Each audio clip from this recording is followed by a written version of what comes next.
Hello, my name is Teacher Sylvia with Options for Learning, and today's activity is an approaches to learning activity, which has to do with your child being curious and do they take initiative to learn things. So children are born as curious learners. Aren't they always asking why and how come? So we want to foster that curiosity by doing different activities. And one activity I thought we could do was to observe an insect outdoors. They will be little scientists looking, observing, describing, and documenting what they see. So what you need for this would be some paper, pencil, crayon for that documentation portion. And they will be creating an insect house.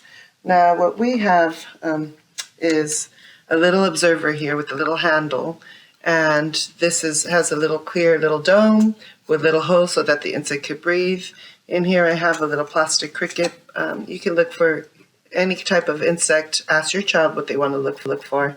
You can find a cricket, you can find spiders, of course the non-poisonous if you're not scared of spiders, they're great to observe. You have ants and you have snails. So at times I've seen these at your local dollar store, so you may want to pop on there to see if they have anything like that. This was a soup container. You could wash it out.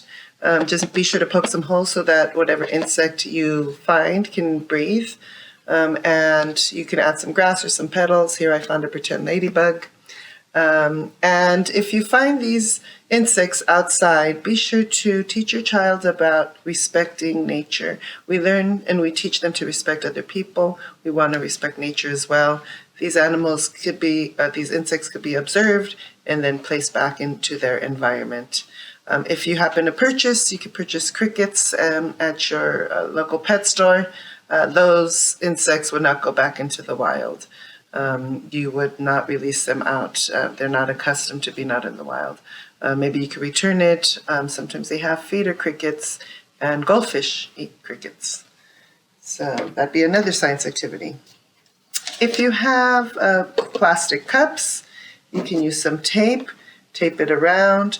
Again, just be sure to puncture some holes so that your insect can breathe in there.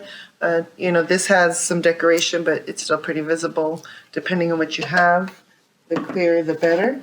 If you have a bin and some plastic wrap, that's another option. Here I have a grasshopper, and this bin provides a lot of view. You could look at the insect from underneath, from above, from the side. And so your child, you could talk to them and have them describe what they see. How is the animal moving? What body parts do you see? What do you notice? What is it doing?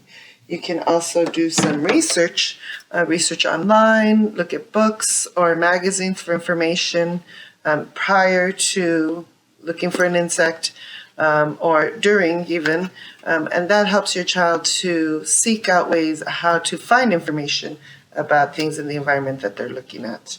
So teaching them to observe something, to describe what they see, and then the last part would be the documentation. So you can ask your child, well, what do you see? And what do you notice? Can you draw the insect that we caught? So have your child draw their insect. They can color it with markers or just draw however they like. And maybe you can ask your child the body parts and you can label it with the letters. That'll help with understanding that letters make up words to describe something.